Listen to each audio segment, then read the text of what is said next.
RC Malenventure, toujours à la pointe de la technologie. Vous le savez, en traversant l'univers à quatre pattes, on arrive à ce qu'on appelle la fin du monde. Le mur de Planck. Le mur de Planck, c'est un mur dans lequel tu t'infiltres par un trou de souris et tu vas te cacher derrière. Voilà, pour ceux qui ne savent pas, j'ai tout expliqué dans une vidéo du futur, du passé, que j'expliquerai plus tard. Voilà, aujourd'hui on parle du Traxxas High Trail. TS4M, hein, pardon, c'est parce que c'est le petit, hein, 18, et on va le comparer un peu au Axial. Alors je sais que je l'ai fait pendant la vidéo d'unboxing sur des choses de base, on va revenir vite là-dessus.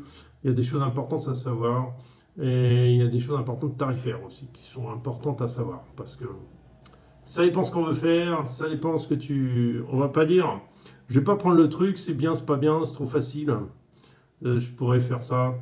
Mais il y a des trucs qui sont un peu dérangeants et des trucs qui sont bien d'un côté et qui sont pas bien de l'autre. Mais enfin, on va détailler ça tout de suite, ce sera beaucoup plus intéressant.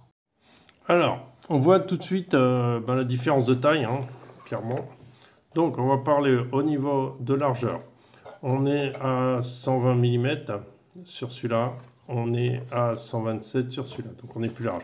On n'est pas à la même échelle aussi, donc on est d'accord. Au niveau de la hauteur, on n'est pas non plus sur des choses... comment on appelle ça? La hauteur, on est forcément sur plus bas ici, et plus haut que l'autre, forcément. On a aussi une histoire d'empattement qui fait que le High Trail est plus long. C'est le plus long, c'est 162, hein, il n'y a pas plus long en matière de modèle de cette taille-là. Attendez. Voilà, ce sera beaucoup mieux comme ça. Voilà, donc ça c'est le plus long, le High Trail. Ça c'est le classique, c'est le plus court.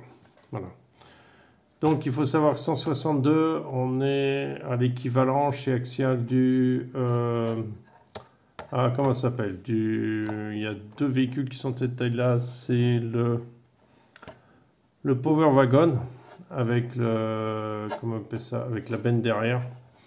Et le deuxième, c'est le Jeep Gladiator, voilà, qui sont à peu près, qui sont plutôt à, je crois, 160, il me semble, hein, de mémoire. Donc, c'est toujours mieux d'avoir un châssis long, hein, on est d'accord, pour pouvoir passer mieux. Et on est toujours sur un... Là, on est sur un semi-hard body, c'est-à-dire un genre entre l'excent et le hard body. Là, on est vraiment sur du hard. C'est vraiment bien dur. Ça, c'est un peu plus, un peu moins résistant, on va dire. Ce serait plus facilement, c'est un peu moins résistant. On a, alors physiquement, là, on a un intérieur avec un personnage hein, qu'on voit très bien parce que je découpé le toit.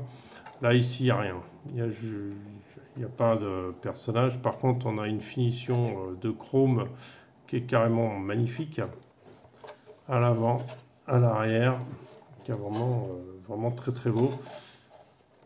Et cette rampe de phare que tu peux éclairer en option et tout ça. Tu as même les petits... voilà. Donc, d'un côté visuel, on a plus de détails de ce côté-là que du côté de chez Axial, qui est quand même un bon scale. Parce qu'on a quand même un très bon scale d'origine, qui n'arrive pas à l'auteur de celui-là, je suis d'accord, mais qui est très bon scale au niveau réaliste, hein, on est d'accord. C'est ma peinture qui plaît ou qui plaît pas, mais ça c'est autre chose. Après, on a une certaine différence. Alors, Axial, ils ont un système que j'aime beaucoup, que je vais vous expliquer maintenant. C'est que vous avez l'arbre de transmission, donc le cardan qui se trouve là, qui court et qui arrive sur, alors si j'arrive à le montrer, ce serait bien, qu'il arrive sur cette partie ici. Tu vois, donc ce qui fait que quand tu vas toucher un caillou, tu vas glisser forcément sur les liens de pont. Et tu ne vas jamais toucher ton cardan, tu ne vas jamais abîmer ton cardan, tu ne vas jamais toucher. Voilà, donc ça c'est bien, et ça c'est minimisé. Parce que tu as juste une cour à denter, tu n'as pas de renvoi conique. Donc c'est très bien. Sur un 24, c'est important d'avoir ce genre de choses pour ne pas toucher, parce que déjà qu'on est petit, alors si en plus on touche, ce serait dommage. Voilà. Alors c'est là où la différence avec le high trail, c'est que le high trail, on a ce problème, c'est ça. Voilà. C'est si tu suis tes trucs. Alors bien sûr, tu arrives au pneu avant, donc ça va tourner, mais il suffit que tu aies un truc entre les deux, tu vas arriver en plein, mais alors en plein sur le.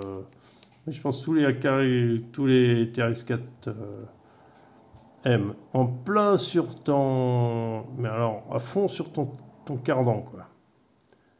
Et comme un fou, quoi. T'es paf! Alors, je sais pas quel est l'intérêt d'avoir des cardans. Cardans de ce type-là. Je sais pas si ça apporte vraiment grand-chose. On n'a pas de roulement, mais malgré ça, on a une douceur de fonctionnement qui est bien. On a une autonomie qui est largement suffisante puisqu'il est meilleur que celui-là. Savoir que la batterie est plus grosse aussi. Donc, on a ça devant et derrière. Et ça, c'est vraiment dommage. J'aime pas ça du tout. Parce que vous avez un espèce de mini élastique là, qui se trouve là, que vous allez péter sur un rocher un peu coupant. Ou sur un choc un peu. Et puis après, la petite goupille qui tient votre cardan, elle va sortir. Vous allez la perdre déjà. Et après, vous allez pas. Vous allez être embêté, quoi. Ça, c'est un côté que j'aime pas. Après, il y a un autre truc. Vous avez dans la boîte de transmission qui est quand même assez grosse. Il faut savoir que le TRX-4M a des pneus assez gros. Surtout le high trailer. Voilà, ça c'est un truc que j'aime pas. Une autre chose, puisqu'on est en dessous dans la transmission, ça de base vous pouvez crawler, vous avez un très bon contrôle, pas une grande vitesse d'origine, mais vous avez, on va voir ça après, vraiment un contrôle que vous avez besoin pour faire du franchissement. Là ici d'origine vous n'avez pas ce contrôle-là, vous avez un rapport qui est trop long. Et ça va manquer. Vous n'avez pas assez de force pour passer les obstacles.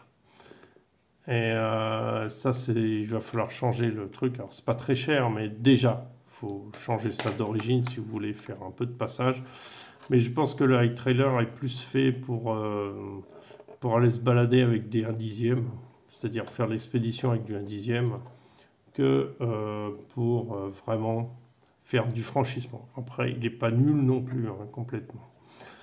Ce qu'on appréciera aussi, c'est sa façon de décrocher la carrosserie. On a deux clips qui sont là et là, mais ça, je vais le détailler.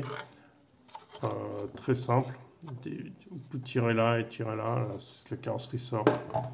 Voilà. Le moteur est placé très haut, ça c'est classique à Traxa. Je ne sais pas pourquoi ils font ça, il y avait assez de place pour le mettre dessous, mais bon. Ils ont voulu aligner les cardans, les tris et les cardans qui sont en dessous, donc oui. Bon, après c'est un gros moteur, ça c'est bien, c'est appréciable d'avoir un moteur plus puissant. Mais du coup avec le moteur, avec comment ça va, avec le rapport de transmission, on a trop de vitesse. Donc bof. Ça, l'endroit où vous mettez la batterie, c'est pas mal trouvé. Parce qu'en fait, on va trouver tout dans l'alignement au centre. Donc c'est pas mal comme idée. On va trouver le poids de la batterie assez bas par rapport à Axial. Mais il était modifié, donc je ne peux pas vous le montrer dessus. Où la batterie se trouve plutôt en hauteur. Le récepteur variateur se trouve en hauteur aussi. Le moteur, par contre, se trouve plus bas chez Axial. Et le cerveau se trouve plus bas aussi. Voilà, donc deux conceptions différentes. On a ici aussi les amortisseurs hydrauliques qui sont à mon goût pas mal si tu roules vite. Voilà, quand tu roules vite, ça donne un comportement plus souple du véhicule. Et effectivement, si tu veux suivre du 1/10 en tout terrain comme ça, c'est très plaisant à conduire. Ça va prendre vraiment, ça va vraiment être amorti. Ton truc il est super stable, ça marche super bien. Comme ça va être nickel. Enfin, vraiment très bien. Très bien. Par contre, pour le franchissement, je dirais que ça ne sert pas à grand chose d'avoir des amortisseurs hydrauliques. Pour ceux avec qui je sors en LCG 1.24, eux, ils ne mettent pas d'amortisseur hydraulique. Ouais. Ça apporte rien. Bon, Le CX24, donc comme vous voyez, le moteur est beaucoup plus bas. Enfin, si on le voit, on voit pas. Si il est tout petit par rapport à l'autre, si vous voyez, c'est carrément rien à voir. Mais par contre, le rapport de transmission est différent complètement. Il est beaucoup plus petit, ce qui vous permettra de faire vraiment des passages beaucoup plus intéressants au niveau du pilotage. Voilà, par contre, tout se trouve en hauteur, c'est pour ça que j'ai tout déplacé sur les côtés, parce que je souhaitais avoir quelque chose de beaucoup plus réaliste, quoi, beaucoup plus sympa. Alors le truc un peu du SX24, c'est que le moteur étant tout petit, vous avez tendance à le griller à peu près tous les ans à peu près. C'est pour ça que ça dépend comment vous l'utilisez, mais grosso modo le moteur d'origine ne tient pas énormément. C'est pas très cher non plus à changer, on s'en fout. Le cerveau tient assez longtemps, c'est pas mal, il n'est pas très puissant. Alors que celui du Traxxas c'est beaucoup plus puissant, c'est 2,5 kg, là on a 1,5 kg il me semble. Cette machine fait 500 grammes, cette machine fait plutôt dans les 200 grammes. Alors ce modèle-là, il a une carrosserie plus lourde, donc on va dire 250-300 grammes, je crois, 280 grammes, il me semble, de mémoire. Donc effectivement, ça justifie d'avoir un moteur comment on appelle ça, d'avoir un cerveau moins fort. Après, alors moi c'était modifié un peu. Après, il y a un truc. Vous avez aussi chez Traxxas, c'est Axial, ce jeu que vous retrouvez partout. C'est des jeux ici. C'est des jeux aussi dans la biellette ici. Chez Traxxas, il n'y a aucun jeu. Il y a très peu de jeux. Et surtout pas là-dedans. Là-dedans, il n'y a aucun jeu. Voilà. C'est quand même important de le dire parce que ça fait une petite différence quand même. Voilà. Les liens sont en plastique dans les deux cas. On a liens souples. On a aussi des liens souples. Un peu plus rigide chez Axial quand même. Ouais, plus rigide chez Axial que chez Traxxas. Pourtant la machine est conçue plus légère. À savoir à quoi ça va vous servir, c'est si vous tombez, les ponts vont pouvoir se déplacer et se remettre en place sans casser. Voilà. Sans que vous risquez de casser une patte là ou un truc comme ça. Donc c'est pas mal d'avoir des ponts souples sur ce genre de petites machines qui ne sont pas très exigeantes. On a tous les deux un variateur, récepteur variateur. Les deux télécommandes sont pas mal. Donc le Traxxas, on a une télécommande de voix classique, TQ, hein, rien de plus. Par contre, chez Axial, on a une télécommande 3 voix. 3 voix avec une troisième voix. Alors ça c'est les premiers modèles. Hein.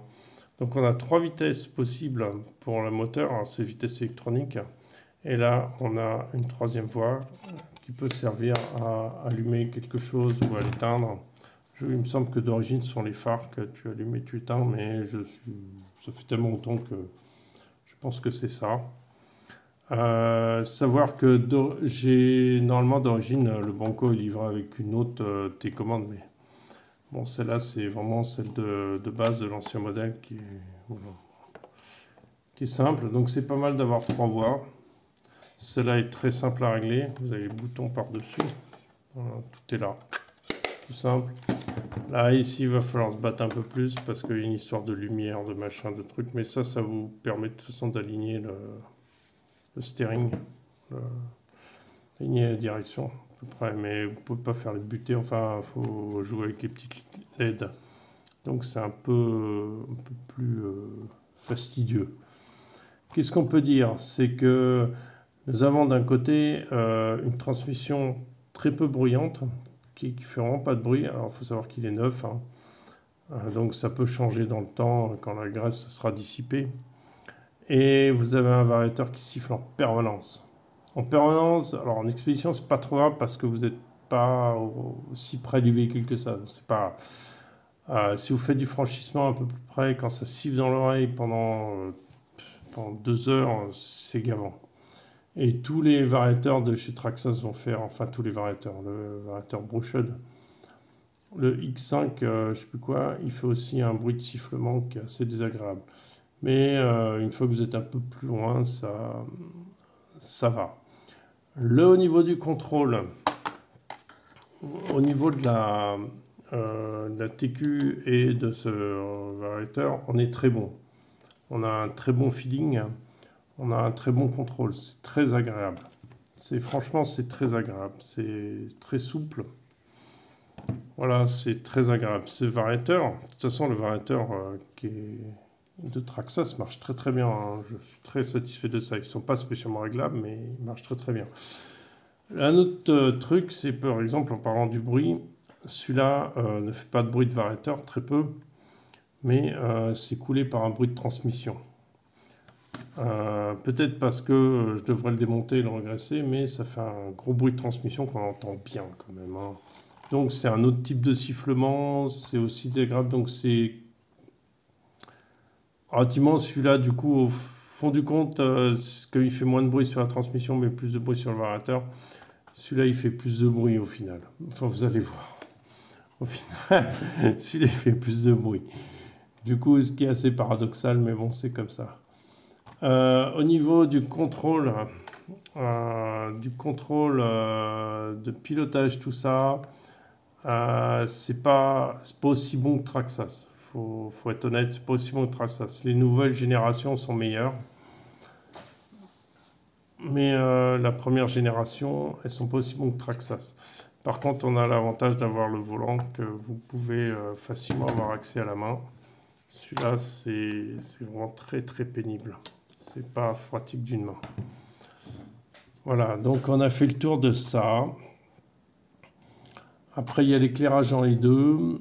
Après, il y a... Voilà, alors celui-là, forcément, est moins stable parce qu'il est plus haut. Mais il offre un autre avantage.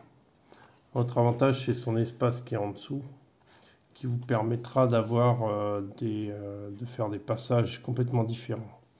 Il manque de poils avant d'origine, clairement, et méchamment. Il manque au moins, je sais pas, 50-60 grammes à l'avant d'origine. C'est-à-dire qu'il est équilibré comme la plupart des Traxxas à l'arrière. Ce qui n'est pas très bon pour faire du crawling. Donc, je ne sais pas la solution, et il y a des solutions qui existent pour ça. Donc, mettre des braches, il y a des trucs qui existent. Après, on a les suspensions sont un peu raidasses, c'est-à-dire quand elles sont montées droites, plus vous allez les enfoncer, plus elles sont dures. On aimerait bien un peu plus de souplesse, même si ils travaillent très bien, hein. Donc, il y a une modification qui est très facile à faire, c'est on retourne cette pièce-là qui tient le récepteur. On la retourne et on l'avance, ce qui fera que les amortisseurs seront un peu couchés. Et on peut faire la même chose à l'avance, c'est-à-dire retourner cette pièce qui en plus vient toucher ici comment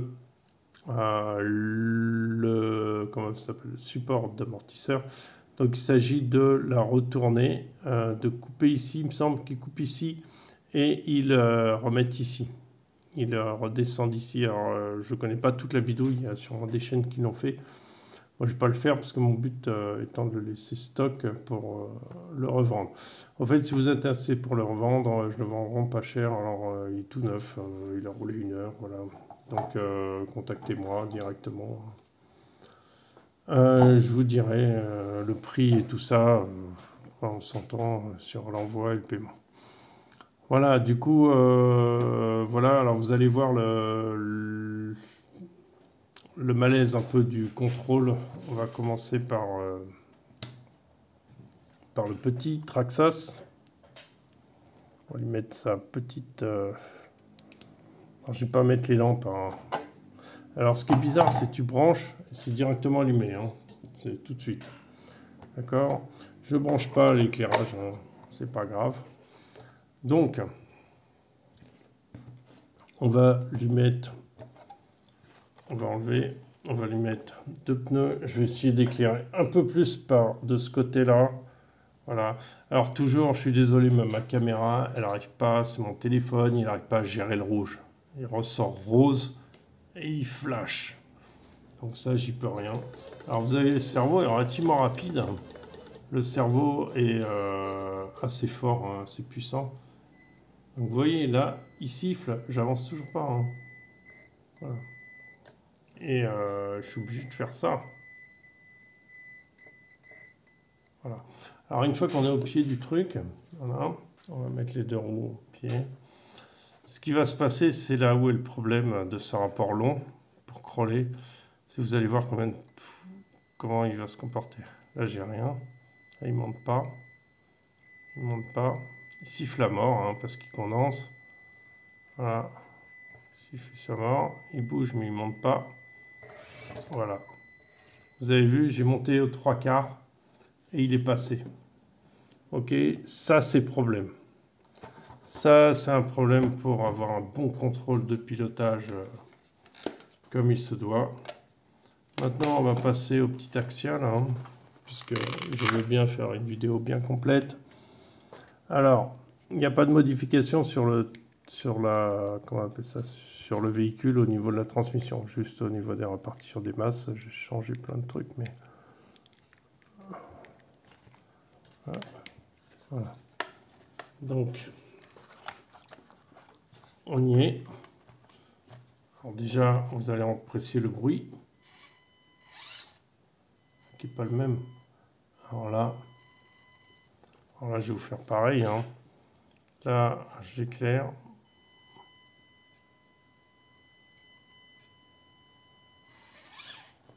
Alors, on est un peu plus bas, on est à la moitié. Entre 40 et 50% du truc pour monter le truc. Voilà, il monte. Et il monte pas d'un coup. C'est-à-dire qu'il va monter progressivement. Donc il a directement un rapport pour crawler, vous voyez. Et ça, c'est ce qu'on lui demande.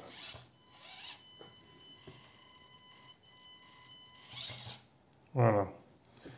Vous comprenez le truc? Je ne sais plus sur quel rapport. Ouais, sur 2.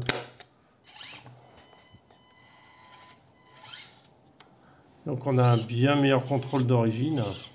Et il n'est pas besoin de débourser encore de l'argent pour changer ce rapport.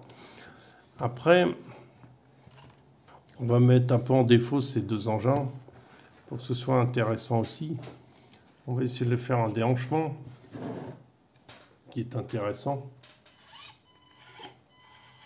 On passe la roue, on passe une roue,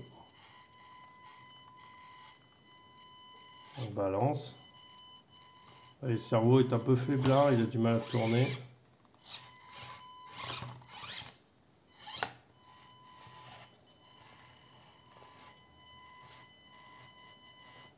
Il faut savoir que les variateurs axiales ne sont pas les meilleurs non plus. Hein.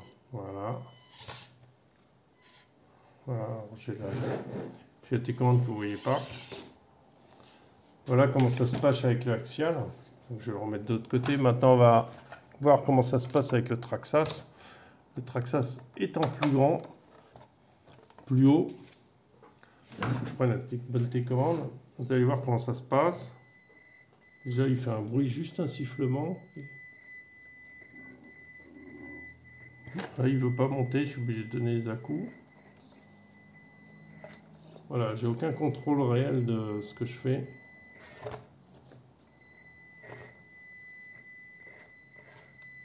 Lui, par contre, passe mieux dû à sa hauteur.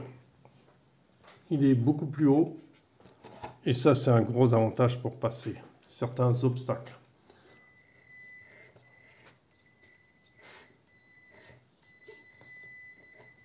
Il n'a pas le bon rapport de transmission, mais voilà. Alors après, si vous pouvez l'alourdir et le faire baisser le centre de gravité, mais après vous alourdissez l'engin, quoi. C'est toujours pareil. Après, on va essayer de faire un truc comme ça. On va essayer de le faire passer un truc comme ça pour voir comment il va se comporter.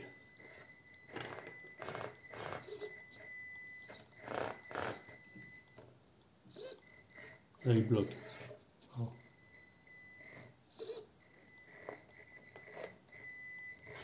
Moi, je suis obligé de jouer avec des à-coups.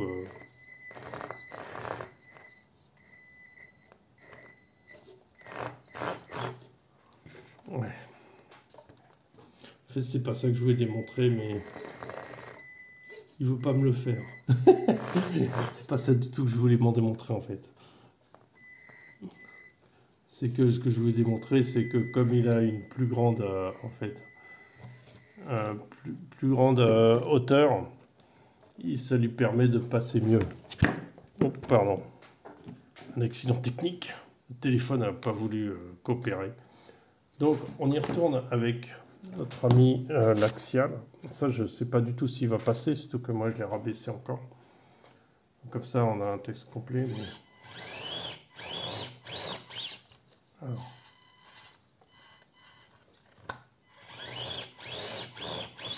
Voilà.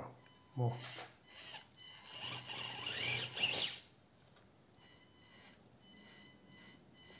Alors là, je peux vraiment, vous voyez, tout doucement le rapprocher comme j'ai envie. Et voilà, c'est là que je voulais dire. C'est que là, je touche et malgré que les amortisseurs soient détendus, voilà. Je suis coincé sur le skid plate. Voilà, c'était ça que je voulais démontrer. Et voilà, comme en plus c'est du pneu, ça colle bien dessus, quoi. Il n'arrivera pas à glisser. Bon, en nature, t'as pas vraiment des pneus, mais bon, c'est rigolo à voir ça. C'est juste que je voulais montrer. Bon, on va le mettre un peu comme ça. On va voir si dans ce sens-là, il arrive. Par contre, il a un contrôle qui est bien. Regarde. Voilà. Là, aucune chance. Malheureusement. On va voir avec l'autre. Donc, on peut en arriver plus ou moins à la conclusion pendant que j'essaye mes trucs incroyables.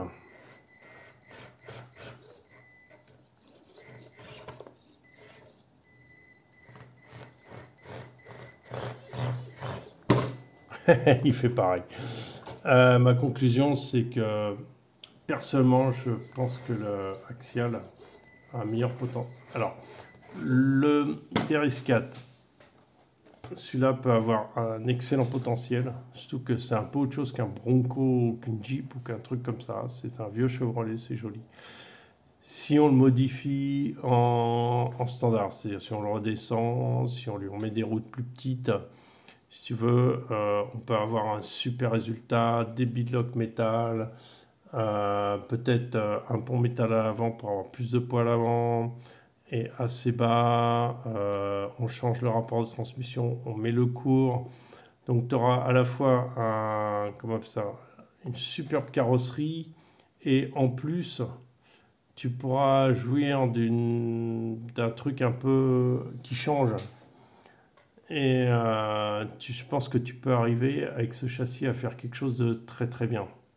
Il faudrait il faudrait débrouiller que au repos, il soit à cette hauteur-là maximum.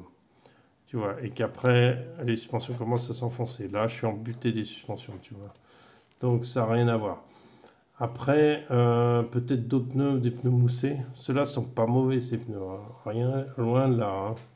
Mais on pourrait mettre des pneus peut-être moussés, ou les mousser ceux-là, je sais pas si tu peux les démonter ou s'ils sont collés. Ah non, ils sont même pas collés, rien du tout. En fait, ils sont rien du tout, ces pneus. Ah ah, ça je savais pas.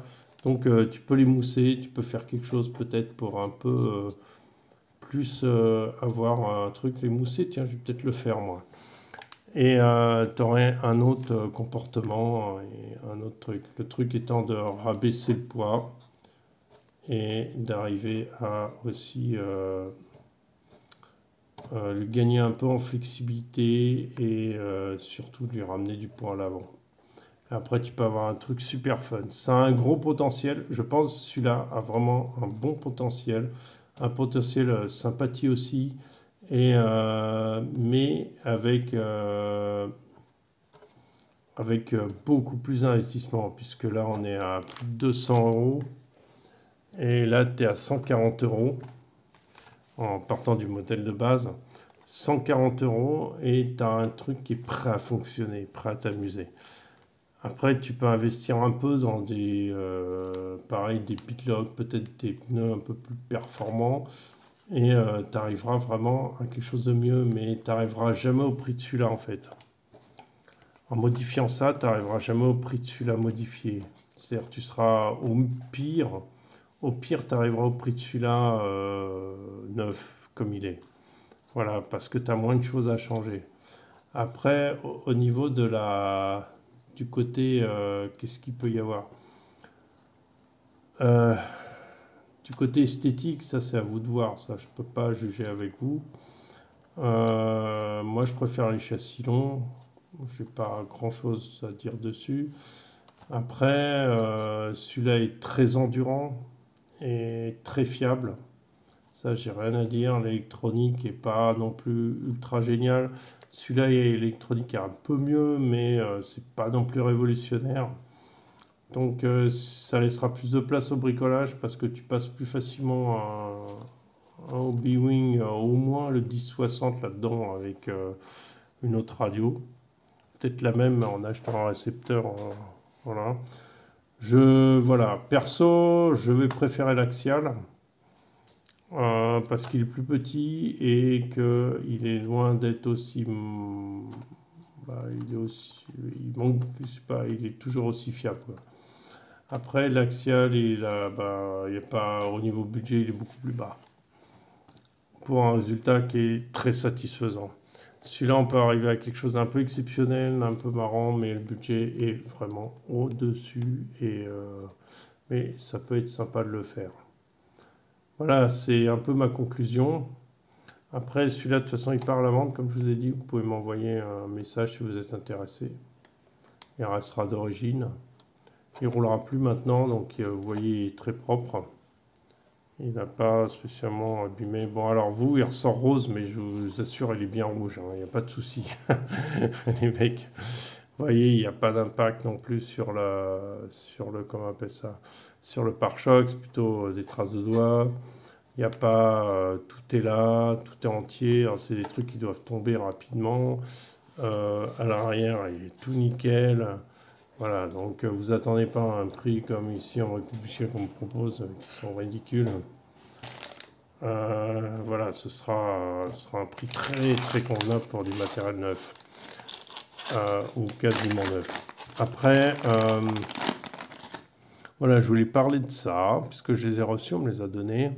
C'est les Crawler Tire Injora Rock Terrain. Alors, c'est des ultra mous. Donc, j'arrive pas à monter les jantes, c'est pas grave. C'est sur les jantes Proline. Je vais les essayer. Au niveau diamètre, tu vois, on est plus petit que ça. On est moins large que ça, mais il paraît qu'il marche très bien. Alors, par rapport à du 1,24, tu vois, je suis plus large, plus haut. Et je suis pratiquement aussi large. Il paraît qu'il marche très très bien sur le sec. Voilà. Moi, je suis très content des Irax. Hein. Irax ultra polyvalent. Et voilà, ça, ce sera un essai si j'arrive à les monter correctement. Parce qu'il y a une vis qui ne veut pas se serrer. Mais ça, je crois que je suis tombé sur le seul qui s'est à peu près serré. Donc, je vais essayer de voir ça avant la sortie du week-end. Voilà, sur ce, je vous souhaite à très bientôt. Voilà ma conclusion sur le TRS KTM. Après, peut-être qu'il y aura un 18e qui viendra et qu'on comparera aussi à celui-là. Ça vaut le coup de le faire parce qu'il y a une question de budget qui est intéressante à voir et de côté réaliste. Je vous dis à très bonne soirée. Ciao, ciao.